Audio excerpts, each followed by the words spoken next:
Dozens of school districts statewide have some big decisions to make. This week, New York State's Board of Regents voted to restrict the use of Native American nicknames and mascots, in part to scrub racially insensitive imagery from sports teams. The decision impacts 60 school districts. Schools will be required to abide by the ban before the end of the 2024-2025 school year.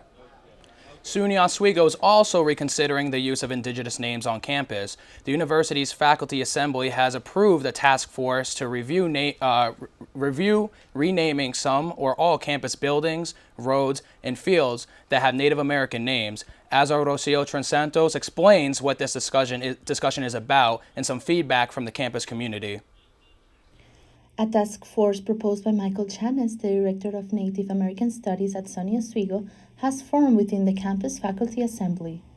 Chanes declined an interview to Oswego Now, but told the Oswegonian that, quote, "My goal is to make our campus a more broad-minded space to fulfill the goals of the grand challenges of race, racism, and social justice. A 3-year program that's going on at SUNY Oswego to discuss diversity and societal issues and to make all of our campus buildings and facilities safe for Native students, Native faculty, and Native staff."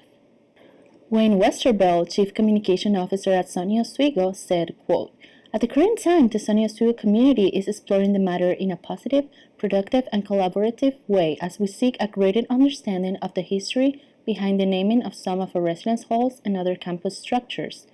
We're doing this out of respect to the Indigenous people on whose ancestral land SUNY Oswego now stands. The Oswego community may have different opinions about changing Native American names on campus and whether it is a good idea or not.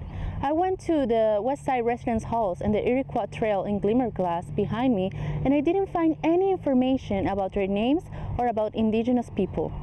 I think that there has to be some sort of recognition of those groups when you enter those halls, right? I mean, not just the names, Seneca Hall, but you have an explanation in some sort of marker, placard, which explains what all of that means.